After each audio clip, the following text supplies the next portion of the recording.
Hey, hello, welcome to another Ask Listening video. So, let's start listening. Hello and welcome to 6 Minute English from BBC Learning English. I'm Rob and with me is Finn. Hello Finn. Finn, are you okay? 49 seconds. I was just holding my breath, Rob. Okay, is this a new hobby of yours? Well, actually today we're talking about people living underwater. So, what I thought I could do with some practice. Okay, well, why don't you get your breath back now? Good, yes, good idea. Today we'll be hearing about scientists who broke the world record for the time spent underwater. They spent an incredible 31 days under the waves. And we'll be learning some related vocabulary too.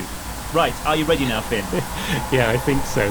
And are you ready, Rob, for this week's question? Yes, hit me with it. This week's question is, what is the longest time a human being has held their breath underwater? Is it A, 12 minutes, B, 18 minutes, or C, 22 minutes?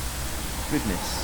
For long duration, all of them. I'm going to go for the middle one, B, 18 minutes. 18 minutes, good guess. I'll tell you if you're right or wrong at the end of the programme. But, Rob, don't hold your breath. Ah, very good. Don't hold your breath. A phrase which means don't expect that a particular good thing will happen. Anyway, what about these scientists? Did they hold their breath for 31 days? No, but they did live underwater in a laboratory. Now, that's a room or building with scientific equipment in it for doing tests. Right. Well, one of the men was Fabien Cousteau, who's an oceanographer, someone who studies the oceans.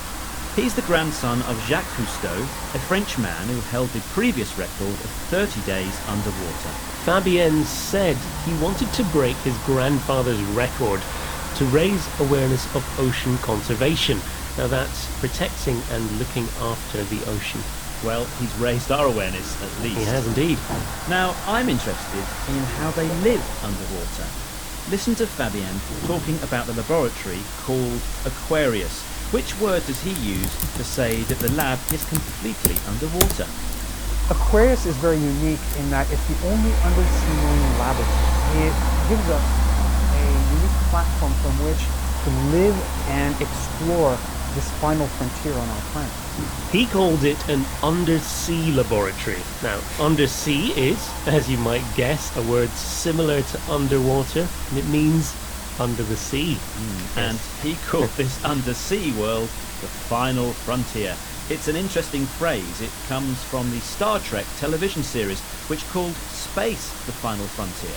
The last place that humans have not yet travelled to. The last place to explore. Yes, and apparently this laboratory was 18 meters under the sea in Florida. And being there allowed them to spend less time diving and more time observing marine life. Okay, marine life, so that means of the sea. So marine life means sea life, plants and animals that live in the sea. They were particularly interested in investigating the effects of pollution on coral.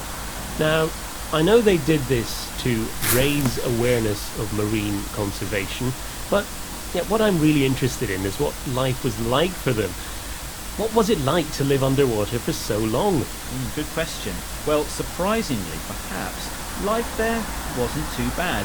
They had air conditioning, hot water and internet access. Sounds very comfortable, doesn't it?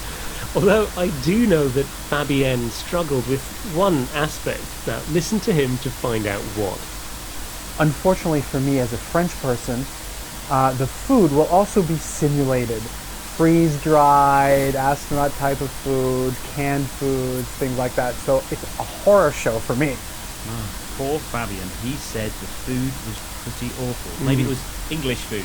Probably. As a Frenchman, he wasn't impressed by the freeze-dried food. Now, that means food which is quickly frozen and dried to preserve it. Yes, he thought it was astronaut-style food. The sort of food you would eat as an astronaut, someone who travels into space. Now, and coming back to dry land, they had to spend 16 hours decompressing. That's very important. Divers have to decompress. return to their original body pressure when they come out of the water. It sounds like a long time to wait for a good meal. So, Rob, what do you think? Would you like to live underwater for a month?